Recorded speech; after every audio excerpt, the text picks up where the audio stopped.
가난하면 몸으로 때우든가. 남자의 목소리가 거실을 가득 채웠습니다. 너 오늘 날 잡은 줄 알아? 그녀의 몸이 휘청거렸고 바닥에 놓인 접시들이 와르르 깨졌죠. 흩어진 접시 조각 사이로 부침개가 뒹굴었고 기름이 바닥에 번진 것을 볼 수 있었습니다. 그녀는 아무 말도 하지 않았죠. 고개를 숙인 채 떨리는 손으로 깨진 조각들을 주었습니다. 소파에 앉은 나이든 여자가 혀를 찼죠. 요즘 며느리들 진짜 무섭다니까! 옆에 앉은 또 다른 여자가 비웃듯 말했습니다. 오빠 카드 몰래 쓴 거 아니야? 그녀의 눈에서 눈물 한 방울이 떨어진 것을 볼 수 있었습니다. 기름이 번진 바닥 위로. 하지만 그 눈빛은 두려움이 아니었죠. 차갑게 식어가는 무언가 다른 감정이었습니다. 대체 이 여자에게 무슨 일이 있었던 걸까요? 이 이야기는 한 통의 문자 메시지에서 시작됩니다. 100만 원이라는 돈, 그리고 한 여자의 인생을 바꾼 선택에 관한 이야기입니다. 이 놀라운 반전의 전체 이야기가 궁금하시다면 잠시만 구독 버튼을 눌러주세요. 평범해 보이는 사람들의 숨겨진 이야기를 매일 전해드립니다. 새벽 4시였습니다. 부엌에서 지글거리는 소리가 들렸죠. 강소희는 홀로 서서 전을 부치고 있었습니다. 38살. 결혼한 지 10년째였죠. 프라이팬에서 기름이 튀었습니다. 소희의 손가락에 뜨거운 기름 방울이 튄 것을 볼 수 있었죠. 하지만 그녀는 잠시 찬물에 손을 헹군 뒤 다시 부침개를 뒤집었습니다. 아무 말도 하지 않았죠. 명절이었습니다. 차례상을 준비해야 했던 거죠. 부침개, 전, 나물, 탕 모두 혼자 준비했습니다. 시어머니는 거실 소파에 앉아 있었죠. 유영자, 66살. 그녀는 TV를 보며 말했습니다. 며느리 손맛이 있어야 제사답지. 소희는 대답하지 않았죠. 그저 묵묵히 칼질을 이어갔습니다. 무 썰고, 파 썰고, 고기 다듬고, 손은 쉬지 않았지만 마음은 텅 비어 있었죠. 거실에서 남편의 목소리가 들렸습니다. 문경석, 43. 그는 술잔을 들며 신우이에게 말했죠. 우리 마누라 친정에 돈 좀 있었으면 이런 고생 안 했겠지. 신우이 문나경이 웃으며 받았습니다. 언니는 친정 얘기 잘 안 하시네요. 없어서 그런가? 40살. 이혼 후 친정에 들어와 산 지 3년째였죠. 소희의 손이 잠시 멈춘 것을 볼 수 있었습니다. 칼을 쥔 손에 힘이 들어갔죠. 하지만 아무 말도 하지 않았습니다. 그저 고개를 숙인 채 다시 팔을 썰었죠. 경석이 다시 말했습니다. 돈 없으면 몸으로라도 때워야지. 안 그래? 나경이 낄낄거리며 웃었죠. 오빠 말이 맞아요. 소희의 눈빛이 흔들렸습니다. 손에 쥔 칼이 떨렸죠. 그 순간 뜨거운 기름이 다시 튄 것을 볼 수 있었습니다. 손등에 기름 방울이 떨어졌지만 소희는 소리내지 않았죠. 그저 찬물에 손을 대고 다시 전을 부쳤습니다. 시어머니가 부엌 쪽을 보며 말했죠. 소희야, 전은 좀 더 얇게 부쳐.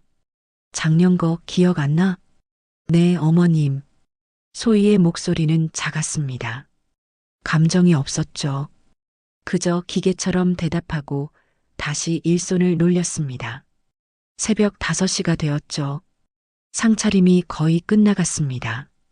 소희는 마지막 접시를 들고 거실로 나왔죠. 상 위에 음식을 하나씩 올렸습니다. 경석은 소파에 비스듬히 누워 TV를 보고 있었죠. 나경은 핸드폰을 보며 웃고 있었습니다. 유영자는 상을 보며 고개를 끄덕였죠.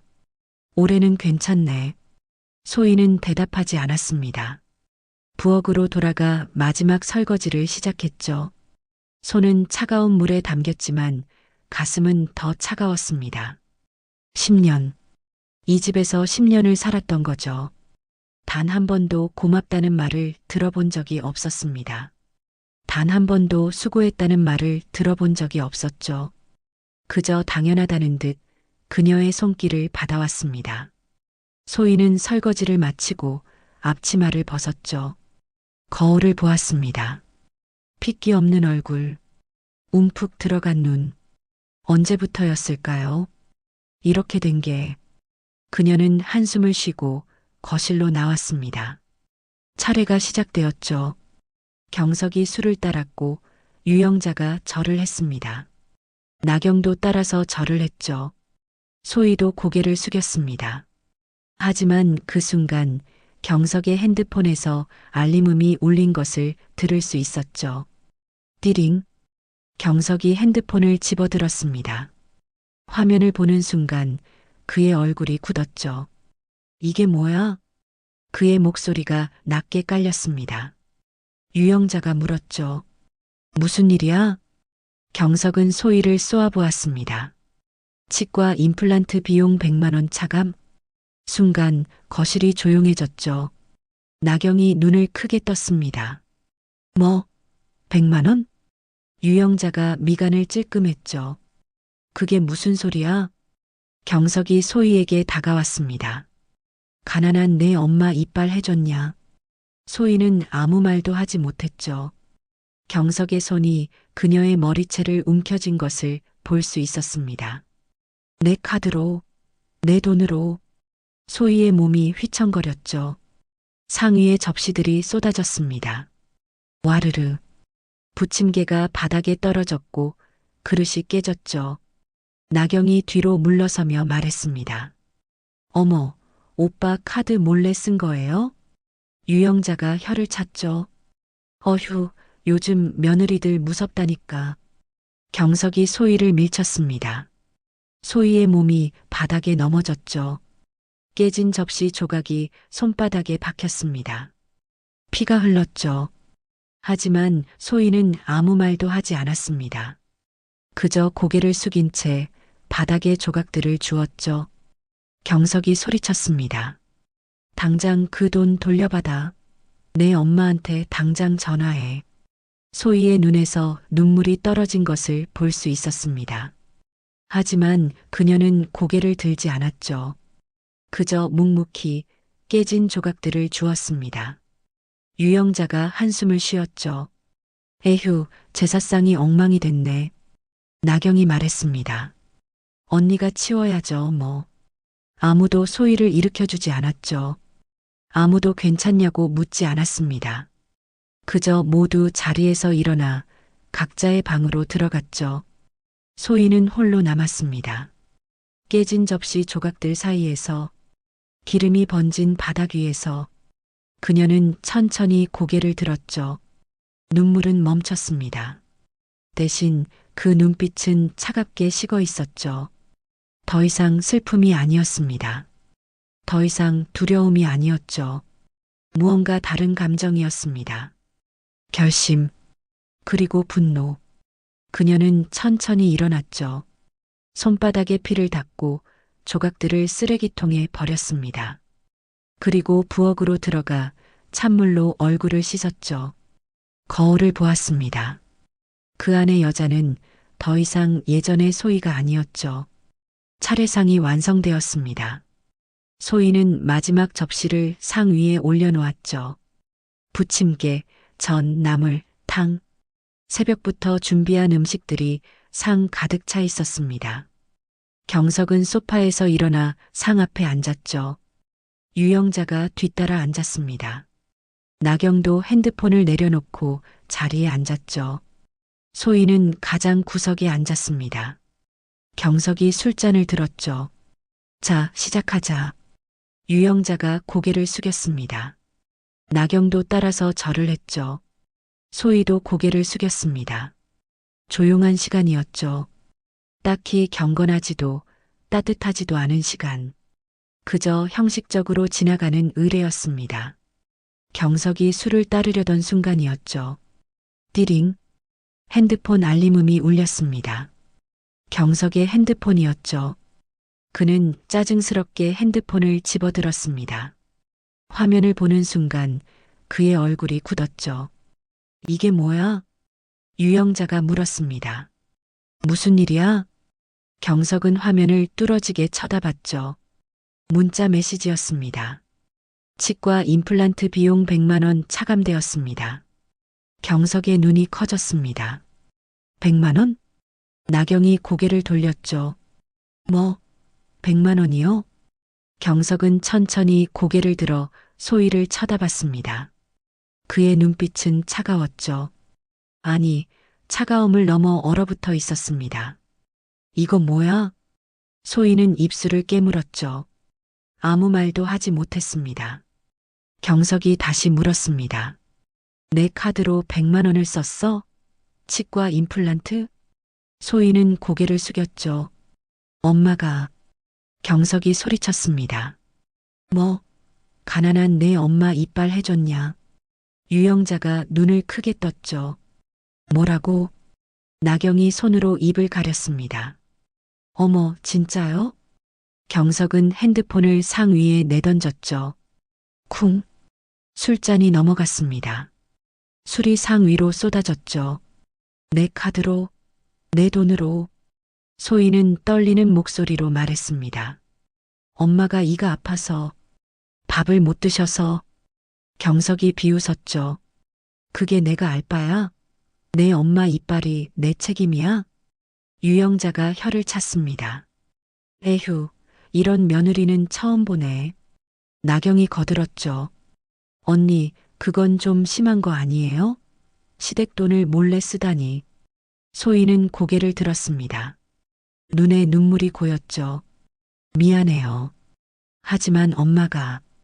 경석이 자리에서 벌떡 일어났습니다. 닥쳐. 그의 목소리가 거실을 울렸죠. 유영자가 뒤로 물러났습니다. 나경도 놀란 표정으로 지켜봤죠. 경석은 소희에게 다가갔습니다. 그리고 그녀의 머리채를 움켜쥐었죠. 내 돈으로 내 엄마 이빨 해주고 그게 당연하다고 생각해. 소희의 몸이 뒤로 젖혀졌습니다. 아, 아파요. 경석은 더 세게 잡아당겼죠. 아프긴 뭐가 아파. 내가 얼마나 아픈지 알아. 유영자가 말했습니다. 경석아, 그만해. 차례상이 엉망이 될라. 하지만 경석은 멈추지 않았죠. 그는 소희를 밀쳤습니다. 소희의 몸이 휘청거렸죠. 뒤로 넘어지며 상 모서리를 쳤습니다. 와르르. 상 위에 접시들이 쏟아졌죠. 부침개가 바닥에 떨어지고 그릇이 깨졌습니다. 국그릇이 굴러떨어지며 국물이 사방에 튀었죠. 소희는 바닥에 넘어졌습니다. 손바닥이 깨진 접시 조각 위에 닿았죠. 따끔. 날카로운 통증이 왔습니다. 손바닥에서 피가 흘렀죠. 하지만 소희는 소리 내지 않았습니다. 나경이 뒤로 물러서며 말했죠. 어머, 상이 다 엉망이 됐네. 유영자가 한숨을 쉬었습니다. 에휴, 제사상이 이게 뭐야? 경석이 소희를 내려다보며 말했죠.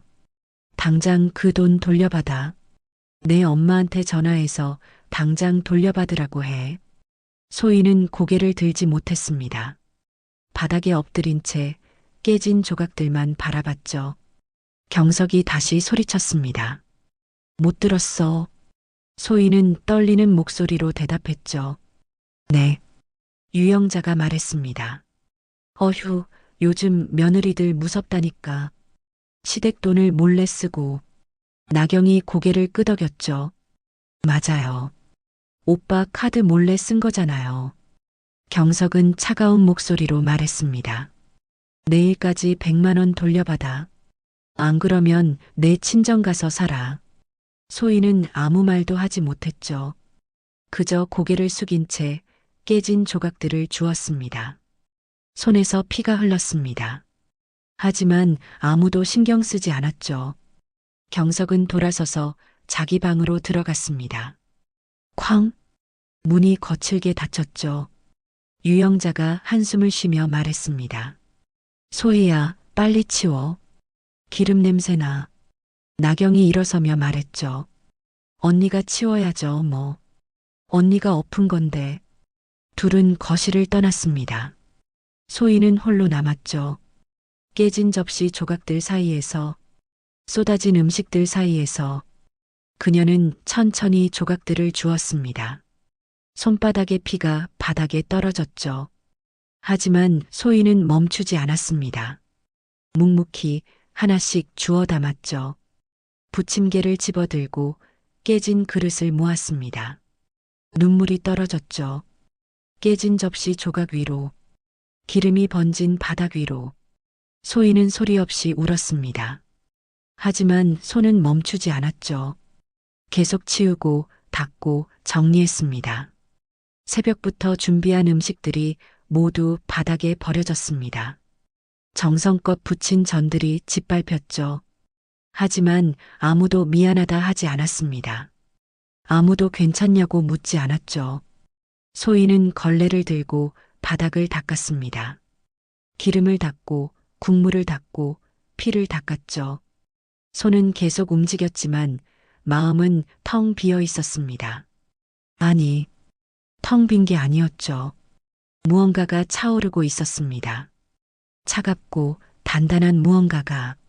소희는 마지막 조각을 쓰레기통에 버렸습니다. 손을 씻고 피를 닦았죠. 거울을 보았습니다. 그 안에 여자는 눈물을 흘리고 있었죠. 하지만 그 눈빛은 달랐습니다. 더 이상 슬픔만이 아니었죠. 무언가 다른 감정이 섞여 있었습니다. 차갑게 식어가는 그 무언가가. 소희는 천천히 작은 방으로 들어갔습니다. 문을 닫고 이불을 덮었죠. 하지만 잠들지 못했습니다. 천장을 바라보며 생각했죠. 100만 원. 엄마를 위해 쓴 돈. 그것 때문에 이렇게 당해야 하나. 소희는 눈을 감았습니다. 하지만 눈물은 계속 흘렀죠. 그리고 그 밤 소희는 결심했습니다. 더 이상 이렇게 살 수 없다고. 더 이상 참을 수 없다고. 무언가를 해야 한다고. 새벽이었습니다. 소희는 작은 방에 누워 있었죠. 잠들지 못했습니다. 천장만 바라보고 있었죠. 옆방에서 경석의 코 고는 소리가 들렸습니다. 거칠고 규칙적인 소리였죠. 소희는 천천히 몸을 일으켰습니다. 작은 식탁으로 갔죠. 식탁 위엔 남은 찬밥 한 그릇과 식은 국이 있었습니다. 저녁에 혼자 먹었던 것이었죠. 소희는 의자에 앉았습니다. 핸드폰을 집어들었죠. 화면을 켰습니다. 엄마에게 온 문자가 있었죠. 소희야, 이빨 해줘서 고마워. 이제 밥 먹을 수 있겠다. 엄마가 미안해. 소희의 눈에서 눈물이 흘렀습니다. 소리 없이 천천히. 엄마는 7년 동안 이가 흔들렸죠. 치과에 가야 한다고 했지만 돈이 없다며 참았습니다. 괜찮아, 소희야. 죽도 먹고 국도 먹으면 되지. 하지만 소희는 알고 있었죠. 엄마가 고기를 먹지 못한다는 것을, 딱딱한 채소도 씹지 못한다는 것을. 그래서 결심했던 겁니다. 경석의 카드로 엄마의 일을 고쳐드리기로. 100만 원. 몇 달을 고민했던 금액이었죠. 들키면 어떻게 되나. 소희는 알고 있었습니다. 혼날 거라는 것을. 하지만 엄마가 밥을 먹는 모습을 보고 싶었죠. 그래서 용기를 냈던 겁니다. 결과는 이것이었습니다. 머리채를 잡히고 바닥에 쓰러지고 손에 피가 나는 것. 소희는 핸드폰을 내려놓았죠. 눈을 감았습니다. 머릿속에 떠오르는 장면이 있었죠. 몇 해 전이었습니다. 결혼을 앞두고 있었죠. 소희는 엄마와 낡은 집 거실에 마주 앉아 있었습니다. 엄마가 말했죠. 소희야, 이 집 팔면 너 결혼은 할 수 있겠지. 소희는 깜짝 놀랐습니다. 엄마 안 돼요.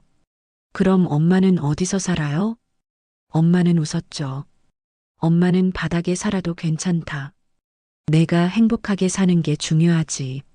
소희는 고개를 저었습니다. 엄마, 제가 그냥 결혼 안 할게요.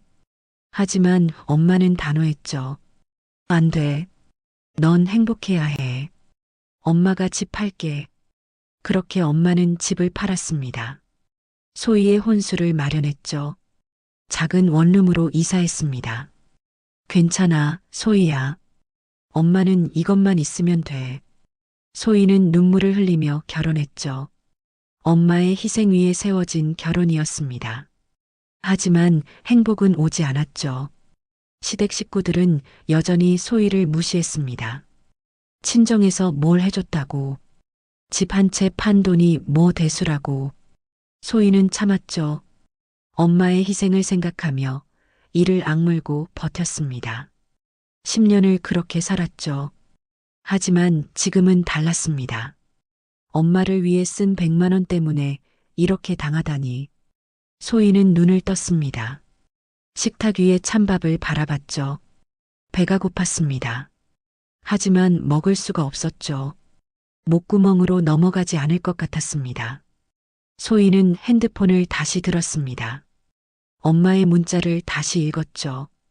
이제 밥 먹을 수 있겠다. 소희는 작게 웃었습니다. 쓴웃음이었죠. 엄마는 이제 밥을 먹을 수 있게 됐지만 자신은 밥을 먹을 수 없게 됐습니다. 아이러니였죠. 소희는 핸드폰을 내려놓고 일어났습니다. 부엌으로 갔죠. 싱크대 앞에 섰습니다. 찬물을 틀었죠. 손을 씻었습니다. 손바닥에 상처가 따가웠죠. 깨진 접시에 베인 상처였습니다. 소희는 물을 멈추고 거울을 봤습니다. 핏기 없는 얼굴, 움푹 들어간 눈. 언제부터였을까요? 이렇게 된 게. 소희는 한숨을 쉬었습니다. 그리고 주방 불을 껐죠. 다시 작은 방으로 돌아갔습니다. 문을 닫았죠. 이불을 덮고 누웠습니다. 하지만 잠들지 못했죠. 머릿속이 복잡했습니다. 내일 어떻게 해야 할까? 엄마한테 전화해서 돈을 돌려달라고 해야 할까? 하지만 엄마는 돈이 없었습니다. 집까지 팔아서 자신의 혼수를 해준 엄마였죠. 이제 남은 건 작은 원룸뿐이었습니다. 어떻게 100만 원을 돌려받을 수 있을까? 소희는 눈을 감았습니다. 눈물이 또 흘렀죠. 베개가 젖어갔습니다. 하지만 소리는 내지 않았죠. 그저 조용히 혼자 울었습니다. 새벽 공기는 차가웠습니다. 작은 방 창문 틈으로 바람이 들어왔죠. 소희는 이불을 더 끌어당겼습니다. 하지만 춥기는 마찬가지였죠. 몸이 아니라 마음이 추웠던 겁니다. 소희는 작게 속삭였습니다. 엄마, 나 이제 정말 못 참겠어. 목소리는 떨렸죠. 하지만 단호했습니다. 소희는 천천히 몸을 일으켰습니다. 이불을 걷고 바닥에 앉았죠. 핸드폰을 다시 집어들었습니다. 화면을 켰죠. 무언가를 검색하려다가 멈췄습니다. 그리고 화면을 껐죠. 아직은 아니었습니다. 아직 준비가 안 됐죠. 하지만 곧이었습니다. 곧 무언가를 해야 한다는 걸 알았죠. 소희는 핸드폰을 내려놓고 다시 누웠습니다. 천장을 바라봤죠. 그리고 생각했습니다. 이대로 살 수는 없다고. 이대로 무너질 수는 없다고. 엄마의 희생을 이렇게 짓밟히게 둘 수는 없다고. 소희의 눈빛이 변했습니다. 더 이상 슬픔만이 아니었죠. 무언가 다른 감정이 차오르고 있었습니다. 분노, 그리고 결심. 소희는 눈을 감았습니다. 하지만 이번에는 울지 않았죠. 그저 조용히 숨을 쉬었습니다. 들이마시고 내쉬고 천천히 규칙적으로 마음을 가라앉혔습니다. 그리고 다짐했죠. 내일부터는 달라지겠다고. 더 이상 당하지 않겠다고. 무언가를 해야 한다고. 새벽 공기는 여전히 차가웠습니다. 하지만 소희의 마음속에는 무언가 따뜻한 것이 타오르기 시작했죠. 작지만 단단한 불씨 하나가. 그것은 분노였습니다. 동시에 희망이었죠. 소희는 천천히 눈을 떴습니다. 창밖을 봤죠. 아직 어두웠습니다. 하지만 곧 동이 틀 거라는 걸 알았죠. 소희는 작게 웃었습니다. 이번엔 쓴웃음이 아니었죠. 결심한 사람의 미소였습니다. 그녀는 다시 눈을 감았습니다. 이번에는 잠들 수 있을 것 같았죠. 짧은 잠이라도 깊은 잠이 될 것 같았습니다. 내일을 위해 필요한 잠이었죠. 소희는 천천히 잠에 빠져들었습니다. 그리고 꿈을 꿨죠. 자신이 일어서는 꿈을, 더 이상 무릎 꿇지 않는 꿈을, 당당하게 맞서는 꿈을. 그 꿈 속에서 소희는 웃고 있었습니다. 다음 날 오후였습니다. 소희는 부엌에서 설거지를 하고 있었죠. 경석은 회사에 갔고 유영자와 나경은 거실에서 TV를 보고 있었습니다. 찬물에 손을 담그고 그릇을 닦았죠. 손바닥에 상처가 따가웠습니다. 그때였죠. 핸드폰이 울렸습니다. 띠링. 소희는 손을 닦고 핸드폰을 집어들었죠. 모르는 번호였습니다. 여보세요? 남자의 목소리가 들렸죠. 혹시 문경석 과장님 부인이시죠? 소희는 눈을 크게 떴습니다. 네, 그런데요. 누구세요? 남자는 잠시 침묵했죠. 저는 배준호라고 합니다. 문 과장님 회사 동료고요. 소희는 긴장했습니다. 무슨 일이시죠? 배준호는 한숨을 쉬었죠. 부인께 드릴 말씀이 있어서요. 혹시 지금 통화 가능하신가요? 소희는 거실을 돌아봤습니다. 유영자와 나경은 TV에 빠져 있었죠. 네, 괜찮아요. 배준호는 천천히 입을 열었죠. 문 과장님이요.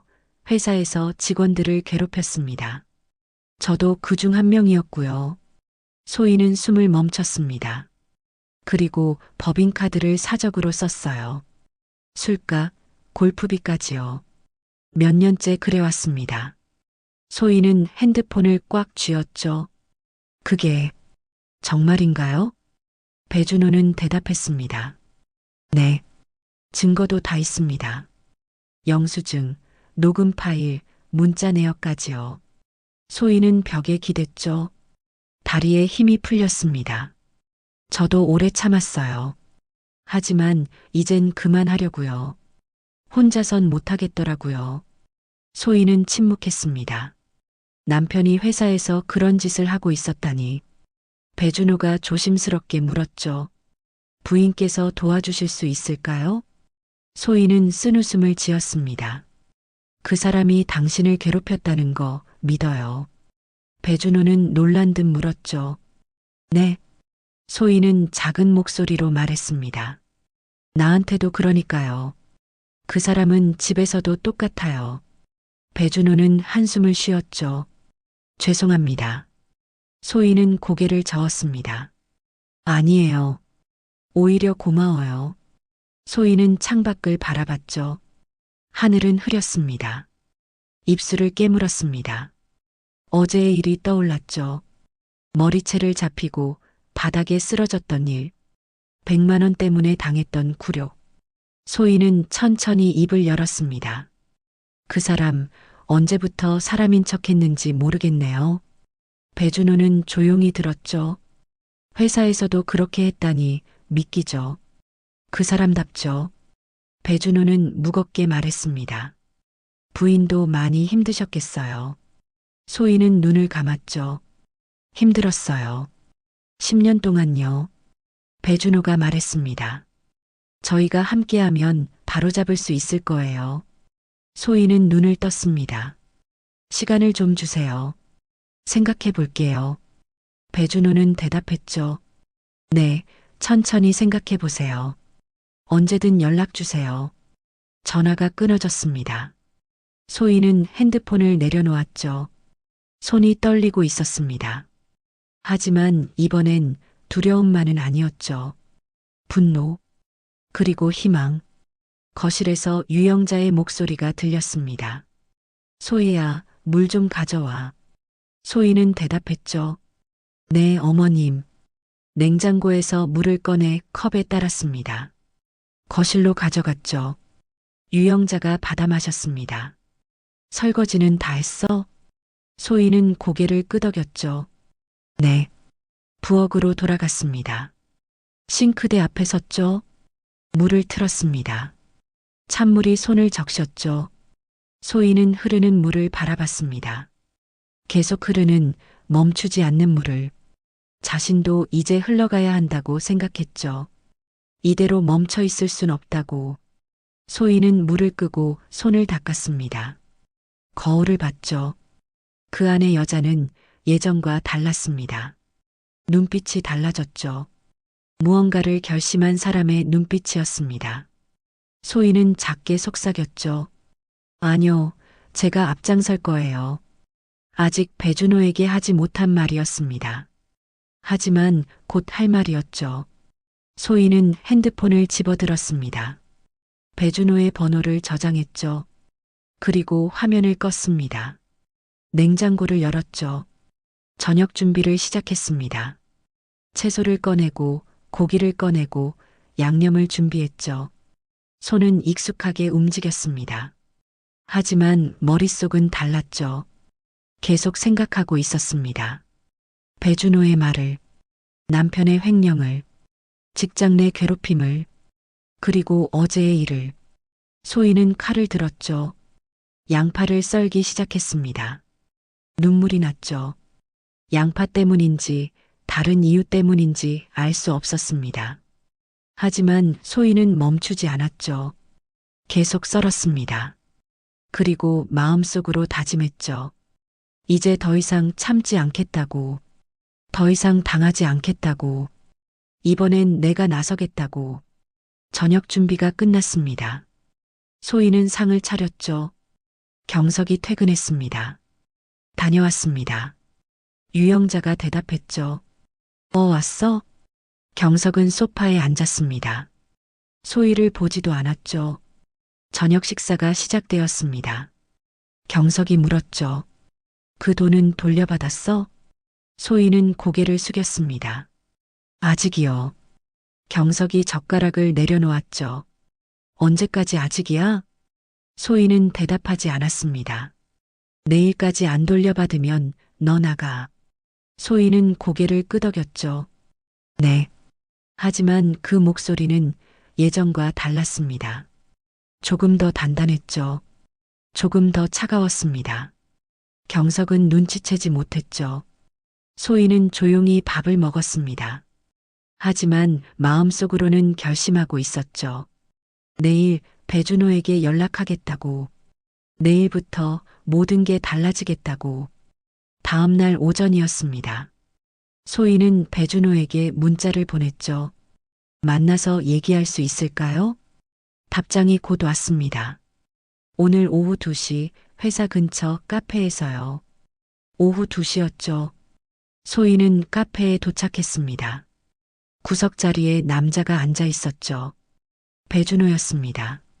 40 초반으로 보이는 남자였죠. 배준호 씨시죠? 배준호는 일어나 고개를 숙였습니다. 네, 앉으세요.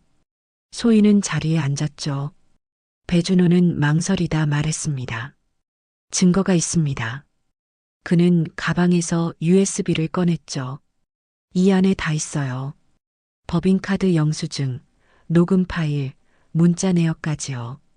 소희는 USB를 바라봤습니다. 배준호가 말했죠. 이 파일만 보내면 끝이에요. 그런데 저 혼자선 못하겠어요. 소희는 그를 바라봤습니다. 왜요? 배준호는 쓴웃음을 지었죠. 무섭거든요. 보복당할까봐. 소희는 고개를 저었습니다. 당연한 거예요. 소희는 천천히 입을 열었죠. 그 사람은 당신을 괴롭혔죠. 나한텐 평생 상처를 줬어요. 배준호는 조용히 들었습니다. 소희는 배준호를 똑바로 바라봤죠. 이번엔 우리 둘 다 살아남는 거예요. 배준호는 눈을 크게 떴습니다. 소희는 USB를 집어들었죠. 이거 제가 보낼게요. 배준호는 놀라 말했습니다. 부인께서요?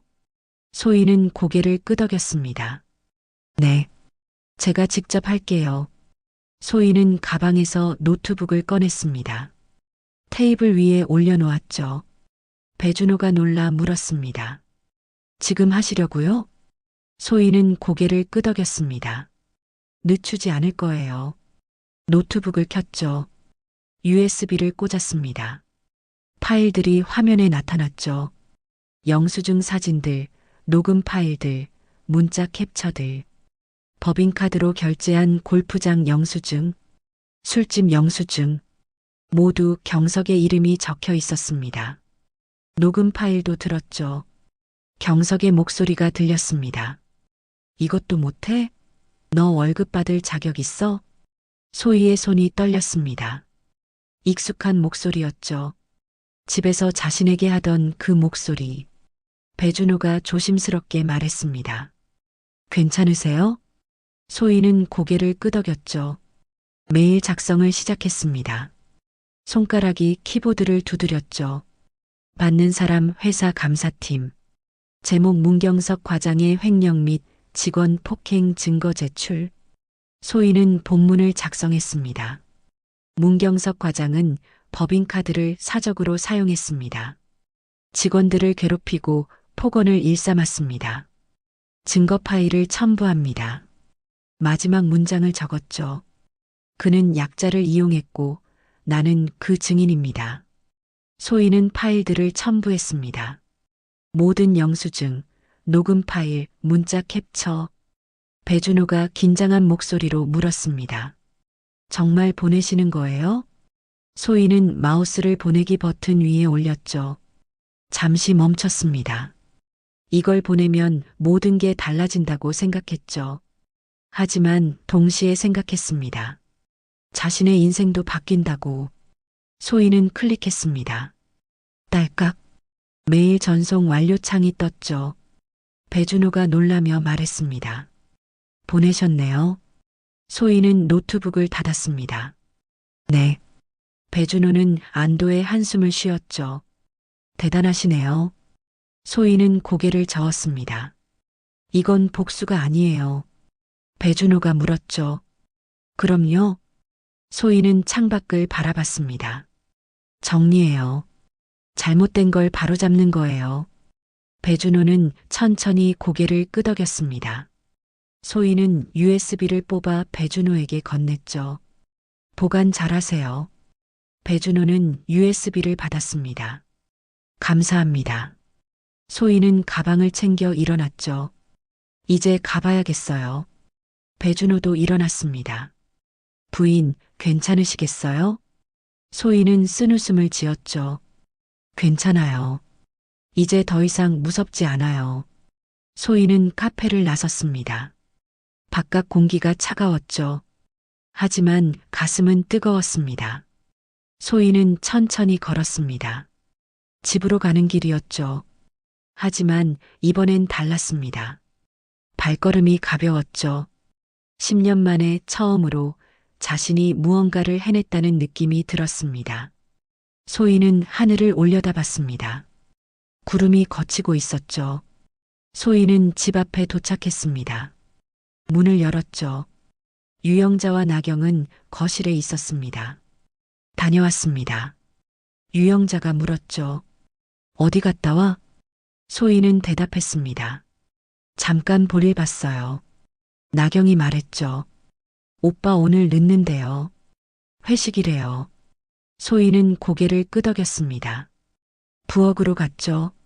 저녁 준비를 시작했습니다. 손은 익숙하게 움직였죠.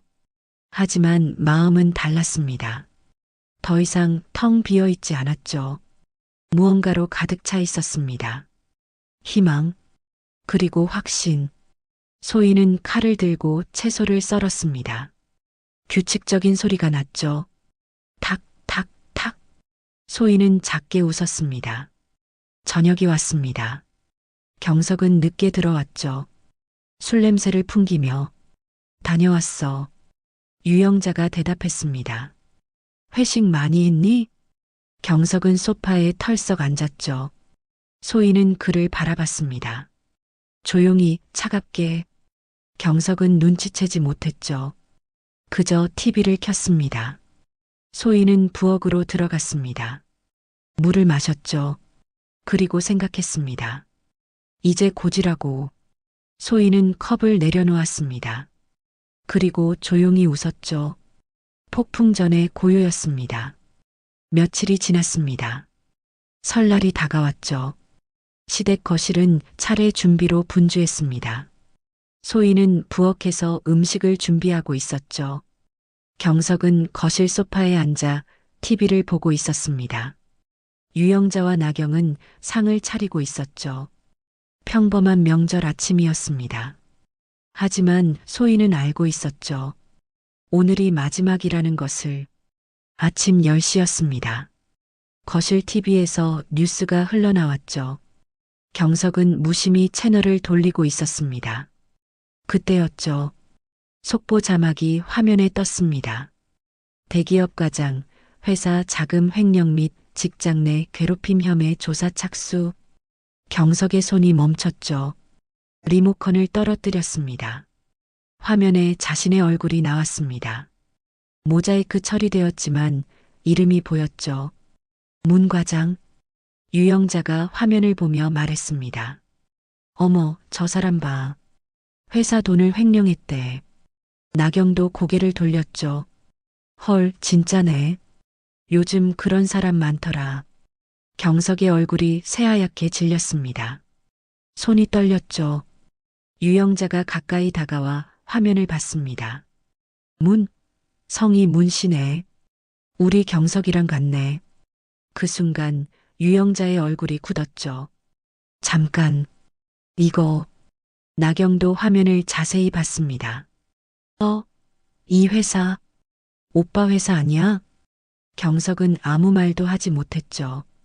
유영자가 떨리는 목소리로 물었습니다. 경석아, 이거 너 아니지? 경석은 고개를 저었습니다. 아, 아니에요. 동명이인이에요. 하지만 나경이 핸드폰을 들며 말했죠. 오빠, 기사에 사진 나왔어. 모자이크 됐는데.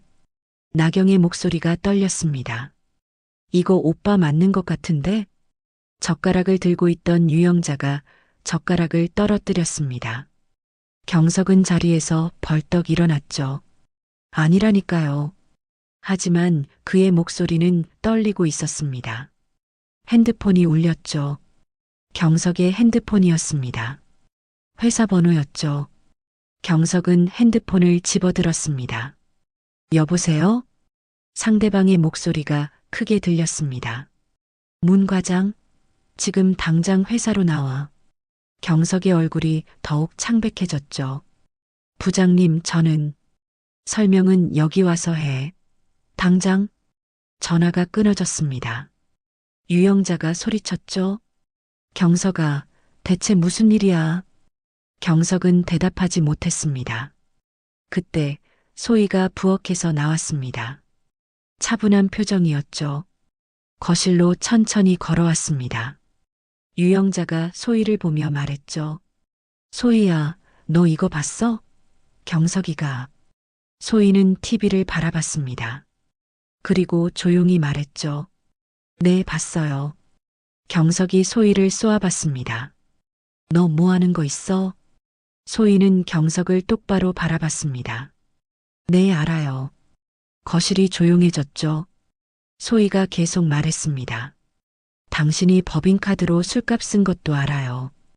골프비 쓴 것도요. 경석의 눈이 커졌습니다. 뭐? 소희는 한 걸음 다가갔죠. 직원들 괴롭힌 것도 알아요.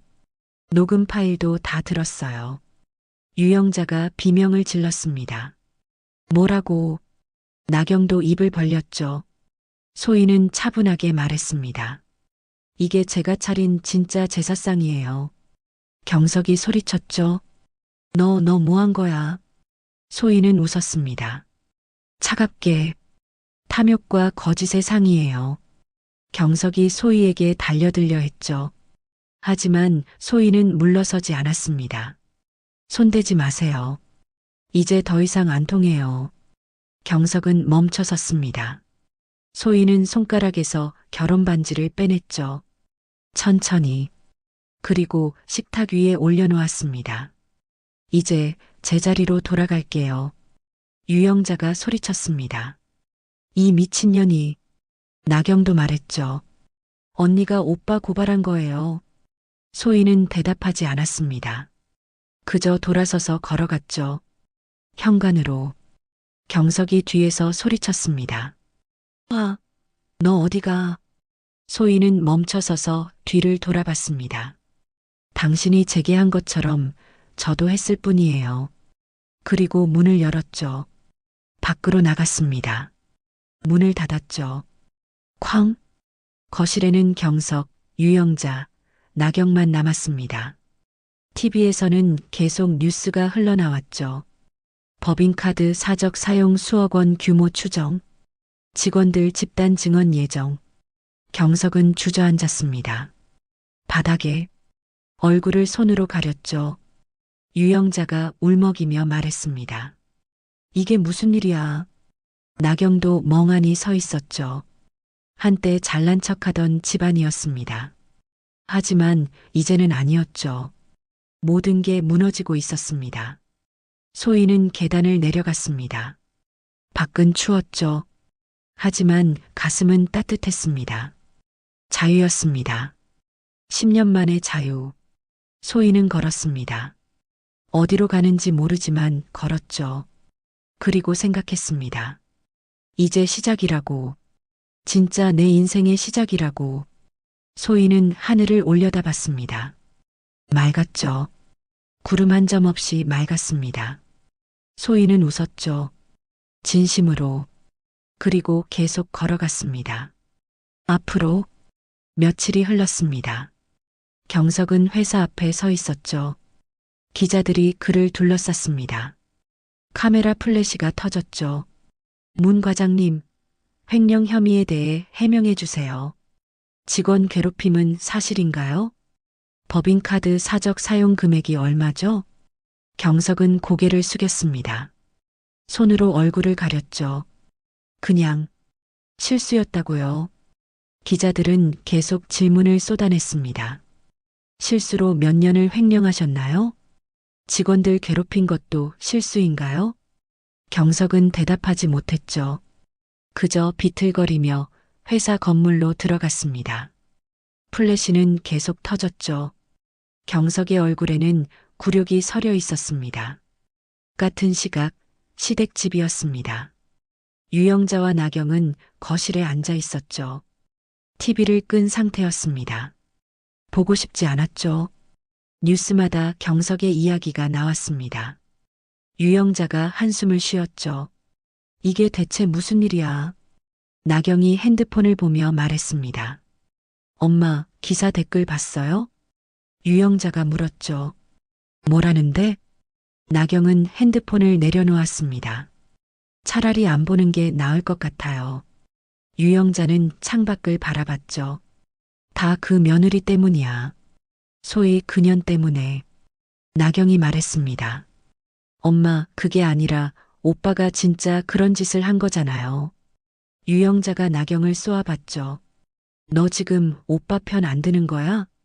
나경은 고개를 돌렸습니다.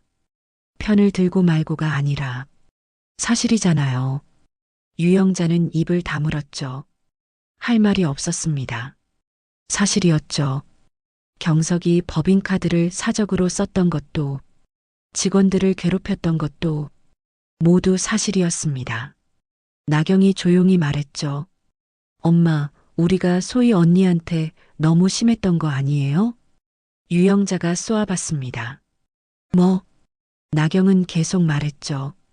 언니는 새벽부터 일어나서 밥하고, 청소하고, 빨래하고, 우리는 당연하다는 듯이 받기만 했잖아요. 유영자는 대답하지 않았습니다. 나경이 말했죠. 그리고 오빠도 언니한테 손찌검까지 했잖아요. 유영자는 고개를 돌렸습니다. 그건 말이 막혔죠. 변명할 수 없었습니다. 모두 사실이었죠. 나경은 한숨을 쉬었습니다. 우리가 너무했어요, 엄마. 유영자는 소파에 깊이 앉았죠. 얼굴을 손으로 가렸습니다. 울고 있었습니다. 나경도 눈물을 흘렸죠. 거실은 조용했습니다. TV도 꺼져 있고 아무 소리도 없었죠. 한때는 웃음소리로 가득했던 집. 하지만 이제는 아니었습니다. 텅 비어 있었죠. 저녁이 되었습니다. 경석이 집에 돌아왔죠.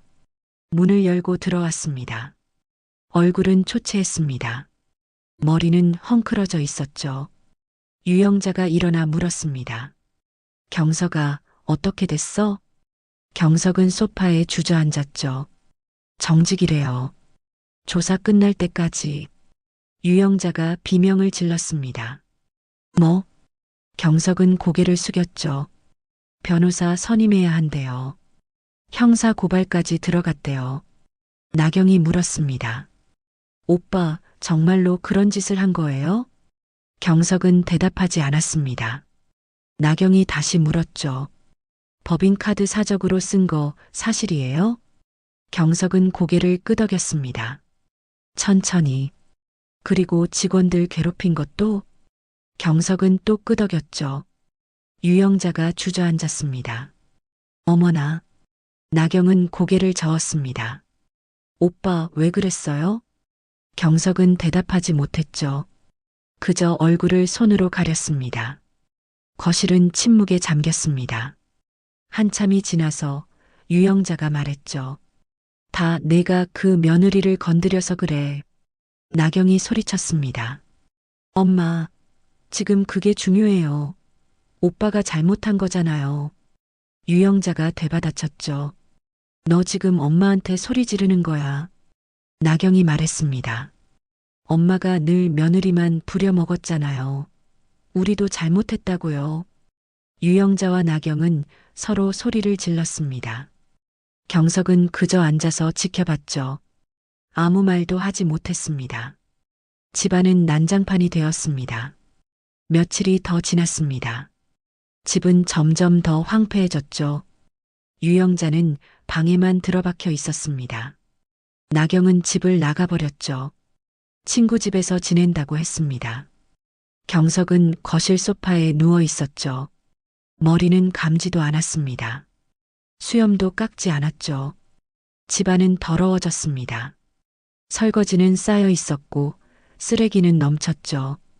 한때 깨끗했던 집, 소희가 매일 청소하고 정리했던 집. 하지만 이제는 폐허 같았습니다. 경석은 천장을 바라봤죠. 생각했습니다. 소희를, 그녀가 매일 아침 일어나 밥을 하던 모습을, 설거지하던 모습을, 청소하던 모습을, 당연하다고 생각했던 모든 것들, 이제는 사라졌습니다. 경석은 눈을 감았죠. 후회가 밀려왔습니다. 하지만 이미 늦었습니다. 모든 것이 무너졌죠. 집도 명예도 가족도. 경석은 작게 중얼거렸습니다. 미안해. 하지만 아무도 듣지 못했죠. 텅 빈 집에서 혼자 하는 말이었습니다. 창밖은 어두워지고 있었습니다. 집안은 더 어두워졌죠. 불도 켜지 않은 거실. 아무도 없는 부엌. 한때 웃음소리로 가득했던 곳. 하지만 이제는 아니었습니다. 무너진 집. 그것이 남은 전부였습니다. 봄이 왔습니다. 따뜻한 바람이 불었죠. 소희는 시장을 걷고 있었습니다. 옆에는 엄마가 있었죠. 강정분, 64. 두 사람은 손을 잡고 천천히 걸었습니다. 시장은 활기찼죠. 상인들의 목소리가 들렸습니다. 싱싱한 채소 사세요. 과일 맛있어요. 소희는 웃었습니다. 엄마도 웃었죠. 소희야, 뭐 먹고 싶은 거 있어? 소희는 고개를 저었습니다. 괜찮아요, 엄마. 엄마가 말했죠. 아니야. 오늘은 내가 먹고 싶은 거 다 사자. 소희는 엄마를 바라봤습니다. 엄마, 이제 이빨 괜찮으세요? 엄마는 활짝 웃었죠. 그럼, 이제 뭐든지 먹을 수 있어. 고기도 사과도. 소희의 눈에 눈물이 맺혔습니다. 다행이에요. 엄마가 소희의 손을 꽉 잡았죠. 소희야, 너 정말 고생 많았지? 소희는 고개를 저었습니다. 아니에요. 엄마가 말했죠. 아니야. 엄마가 다 알아. 10년 동안 얼마나 힘들었는지. 소희는 엄마의 손을 꽉 잡았습니다. 이제 괜찮아요, 엄마. 두 사람은 과일 가게 앞에 멈췄습니다. 빨간 사과가 쌓여 있었죠. 엄마가 말했습니다. 사과 사자. 내가 어렸을 때 제일 좋아했잖아. 소희는 웃었죠. 네, 좋아요. 사과를 샀습니다. 계속 걸었죠. 두 사람은 벤치에 앉았습니다. 햇살이 따뜻했죠. 엄마가 사과 하나를 꺼내 닦았습니다. 그리고 한 입 베어 물었죠. 아삭 소리가 났습니다. 엄마는 눈을 감고 씹었죠. 맛있다. 소희는 엄마를 바라보며 웃었습니다. 엄마가 소희에게 사과를 건넸죠. 너도 먹어. 소희는 받아서 한 입 베어 물었습니다. 달콤했죠. 두 사람은 나란히 앉아 사과를 먹었습니다. 한참을 그렇게 있었죠. 엄마가 말했습니다. 소희야. 네, 엄마. 엄마가 미안해. 소희는 엄마를 바라봤죠. 왜요? 엄마가 말했습니다. 내가 결혼할 때 제대로 된 혼수도 못 해줘서 집까지 팔아서. 소희는 엄마의 손을 잡았죠. 엄마, 그건 엄마 잘못이 아니에요. 엄마의 눈에서 눈물이 흘렀습니다. 그래도 내가 행복하지 않았잖아. 소희는 고개를 저었죠. 이제는 행복해요. 엄마가 물었습니다. 정말? 소희는 웃었습니다. 네, 정말이에요. 두 사람은 다시 걸었습니다. 시장 끝까지 걸었죠. 광장이 나왔습니다. 아이들이 뛰어놀고 있었죠. 풍선을 파는 아저씨가 있었습니다. 빨강, 파랑, 노랑 풍선들. 소희는 풍선을 바라봤습니다. 엄마가 말했죠. 하나 살까? 소희는 웃으며 고개를 저었습니다. 괜찮아요. 하지만 엄마는 풍선 하나를 샀죠. 빨간 풍선이었습니다. 소희에게 건넸죠. 자, 받아. 소희는 풍선을 받았습니다. 가벼웠죠. 바람에 흔들렸습니다. 소희는 풍선을 바라봤죠. 그리고 손을 놓았습니다. 풍선이 하늘로 올라갔습니다. 천천히 높이. 엄마가 물었죠. 왜 놓았어? 소희는 하늘을 바라보며 말했습니다. 보내주는 거예요. 뭘? 소희는 웃었죠. 과거를, 아픔을 다 보내주는 거예요. 엄마는 소희를 바라봤습니다. 그리고 웃었죠. 그래, 다 보내자. 풍선은 계속 올라갔습니다. 작아졌죠. 점점 더 작아지다가 보이지 않았습니다. 소희는 엄마를 돌아봤죠. 엄마. 응? 우리 그동안 너무 많이 참았죠. 엄마가 고개를 끄덕였습니다. 그래, 많이 참았지. 소희가 말했죠. 이제는 안 그럴 거예요. 엄마가 웃었습니다. 그래야지. 이제야 내가 내 딸 같네. 소희의 눈에 눈물이 맺혔습니다. 하지만 웃고 있었죠. 이제 누가 뭐래도 나답게 살게요. 엄마가 소희를 안아주었습니다. 그래, 내가 원하는 대로 살아. 두 사람은 한참을 안고 있었습니다. 봄바람이 불었죠. 따뜻하고 부드러운 바람이. 소희는 엄마의 품에서 생각했습니다. 이제 시작이라고. 진짜 내 인생의 시작이라고. 두 사람은 손을 잡고 다시 걸었습니다. 시장을 빠져나와 큰 길로 나왔죠. 차들이 지나갔습니다. 사람들이 오갔죠. 세상은 계속 돌아가고 있었습니다. 소희도 계속 걸어갔습니다. 엄마와 함께 앞으로 앞으로. 하늘은 파랗고 맑았습니다. 구름 하나 없이. 소희는 하늘을 올려다봤죠. 그리고 속으로 말했습니다. 고맙습니다. 이제 자유예요. 엄마가 물었습니다. 뭐라고 했어? 소희는 웃었죠. 아무것도 아니에요. 두 사람은 계속 걸었습니다. 어디로 가는지는 중요하지 않았죠. 함께 있다는 것. 그것만으로 충분했습니다. 소희는 엄마의 손을 꽉 잡았습니다. 따뜻했죠. 이 용기를 잃지 않겠다고 다짐했습니다. 다시는 해가 서쪽으로 기울고 있었습니다. 노을이 지기 시작했죠. 하늘이 붉게 물들었습니다. 아름다웠죠. 소희는 노을을 바라보며 생각했습니다. 가난은 죄가 아니라고. 하지만 사람의 마음을 짓밟은 죄는 결국 자기 발밑을 무너뜨린다고. 소희는 이제 알았습니다. 진짜 힘은 폭력이 아니라고. 진짜 힘은 일어서는 용기라고. 소희는 웃었습니다. 진심으로. 그리고 계속 걸어갔습니다. 엄마와 함께 새로운 시작을 향해. 여러분, 이 이야기를 어디에서 듣고 계시나요? 댓글로 알려주시면 감사한 마음으로 인사드리겠습니다. 지금까지 사연 빛나는 밤이었습니다. 감사합니다.